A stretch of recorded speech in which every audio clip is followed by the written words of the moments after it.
عبید بن اسماعیل نے بیان کیا، کہا ہم سے ابو اسامہ نے، ان سے عبید اللہ نے، ان سے نافع نے، اور ان سے ابن عمر رضی اللہ عنہ نے،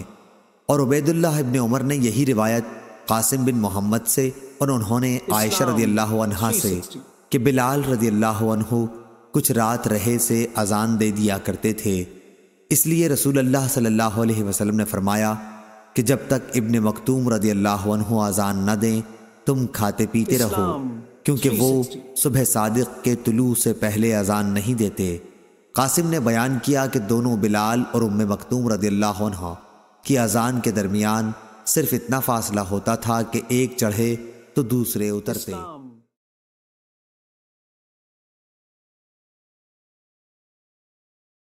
عبید بن اسماعیل نے بیان کیا، کہا ہم سے ابو اسامہ نے، ان سے عبید اللہ نے، ان سے نافع نے، اور ان سے ابن عمر رضی اللہ عنہ نے، اور عبید اللہ ابن عمر نے یہی روایت قاسم بن محمد سے، اور انہوں نے عائشہ رضی اللہ عنہا سے کہ بلال رضی اللہ عنہ کچھ رات رہے سے اذان دے دیا کرتے تھے، اس لیے رسول اللہ صلی اللہ علیہ وسلم نے فرمایا کہ جب تک ابن مکتوم رضی اللہ عنہ اذان نہ دیں تم کھاتے پیتے رہو، کیونکہ وہ صبح صادق کے طلوع سے پہلے اذان نہیں دیتے۔ قاسم نے بیان کیا کہ دونوں بلال اور ام مکتوم رضی اللہ عنہ کی اذان کے درمیان صرف اتنا فاصلہ ہوتا تھا کہ ایک چڑھے تو دوسرے اترتے۔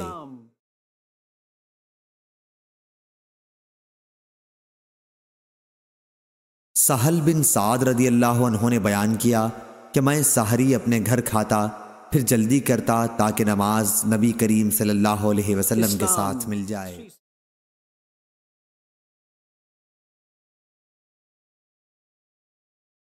قتادہ نے بیان کیا، ان سے انس رضی اللہ عنہ نے، اور ان سے زید بن ثابت رضی اللہ عنہ نے کہ نبی کریم صلی اللہ علیہ وسلم کے ساتھ ہم نے سحری کھائی، پھر آپ صلی اللہ علیہ وسلم صبح کی نماز کے لیے کھڑے ہوئے۔ میں نے پوچھا کہ سحری اور اذان میں کتنا فاصلہ ہوتا تھا، تو انہوں نے کہا 50 آیتیں پڑھنے کے موافق فاصلہ ہوتا تھا۔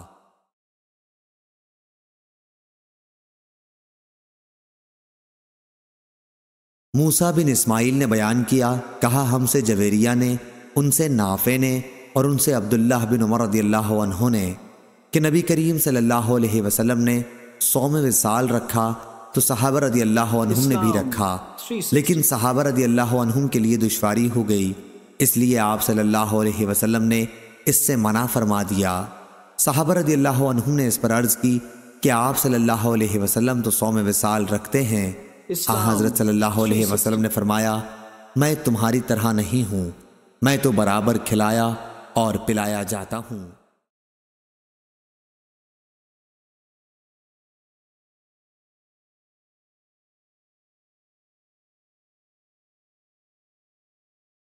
عبدالعزیز بن صہیب نے بیان کیا، انہوں نے کہا کہ میں نے انس بن مالک رضی اللہ عنہ سے سنا، انہوں نے بیان کیا کہ رسول اللہ صلی اللہ علیہ وسلم نے فرمایا، سحری کھاؤ کہ سحری میں برکت ہوتی ہے۔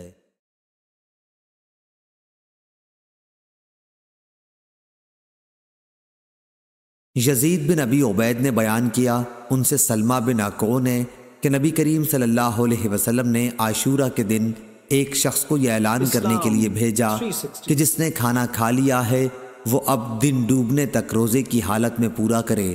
یا یہ فرمایا کہ روزہ رکھے اور جس نے نہ کھایا ہو تو وہ روزہ رکھے، کھانا نہ کھائے۔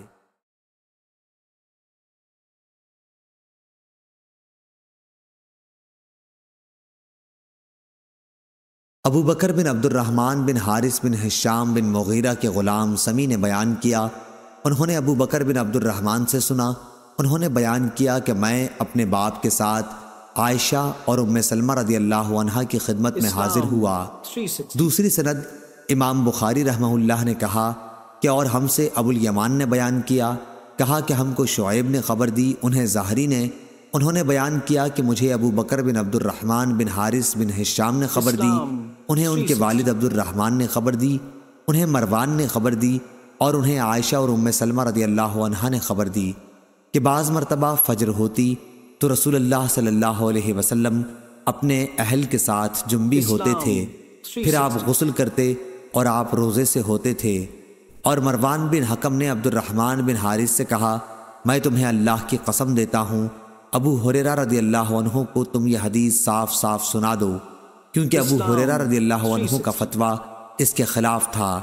ان دنوں مروان امیر معاویہ رضی اللہ عنہ کی طرف سے مدینے کا حاکم تھا۔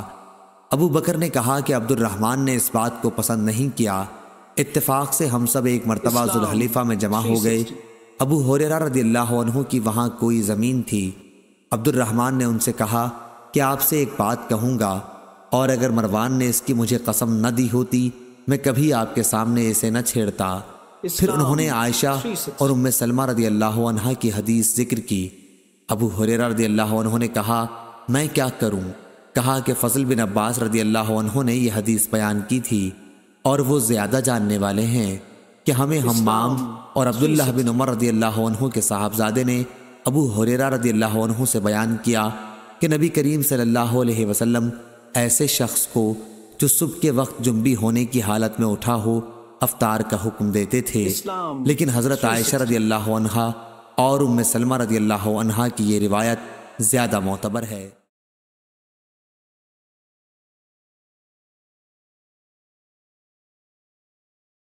ابو بکر بن عبد الرحمن بن حارث بن ہشام بن مغیرہ کے غلام سمی نے بیان کیا، انہوں نے ابو بکر بن عبد الرحمن سے سنا، انہوں نے بیان کیا کہ میں اپنے باپ کے ساتھ عائشہ اور ام سلمہ رضی اللہ عنہا کی خدمت میں حاضر ہوا۔ دوسری سند امام بخاری رحمہ اللہ نے کہا کہ اور ہم سے ابو الیمان نے بیان کیا، کہا کہ ہم کو شعیب نے خبر دی، انہیں زہری نے، انہوں نے بیان کیا کہ مجھے ابو بکر بن عبد الرحمن بن حارث بن ہشام نے خبر دی، انہیں ان کے والد عبد الرحمن نے خبر دی، انہیں مروان نے خبر دی، اور انہیں عائشہ اور ام سلمہ رضی اللہ عنہا نے خبر دی کہ بعض مرتبہ فجر ہوتی تو رسول اللہ صلی اللہ علیہ وسلم اپنے اہل کے ساتھ جنبی ہوتے تھے، پھر آپ غسل کرتے اور آپ روزے سے ہوتے تھے۔ اور مروان بن حکم نے عبد الرحمن بن حارث سے کہا میں تمہیں اللہ کی قسم دیتا ہوں ابو ہریرہ رضی اللہ عنہ کو تم یہ حدیث صاف صاف سنا دو، کیونکہ ابو ہریرہ رضی اللہ عنہ کا فتویٰ اس کے خلاف تھا۔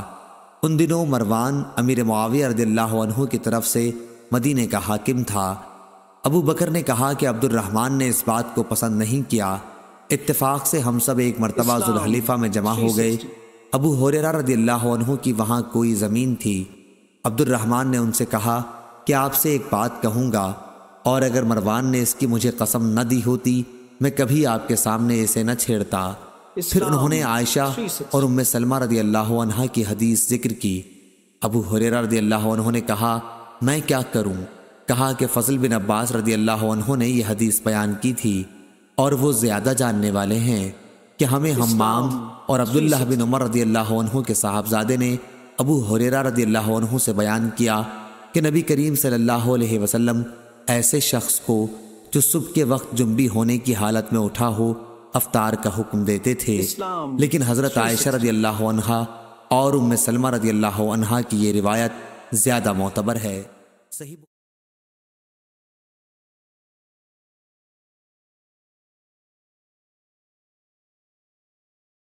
سلیمان بن حرب نے بیان کیا، ان سے شعبہ نے، ان سے حکم نے، ان سے ابراہیم نے، ان سے اسود نے، اور ان سے عائشہ رضی اللہ عنہ نے بیان کیا کہ نبی کریم صلی اللہ علیہ وسلم روزے سے ہوتے، لیکن اپنی ازواج کے ساتھ تقبیل، بوسہ لینا و مباشرت اپنے جسم سے لگا لینا بھی کر لیتے تھے۔ حضرت صلی اللہ علیہ وسلم تم سب سے زیادہ اپنی خواہشات پر قابو رکھنے والے تھے۔ بیان کیا کہ ابن عباس رضی اللہ عنہ نے کہا کہ سورہ طٰہٰ میں جو معرب کا لفظ ہے وہ حاجت اور ضرورت کے معنی میں ہے۔ طاؤس نے کہا کہ لفظ اولل الاربع جو سورہ نور میں ہے اس احمق کو کہیں گے جسے عورتوں کی کوئی ضرورت نہ ہو۔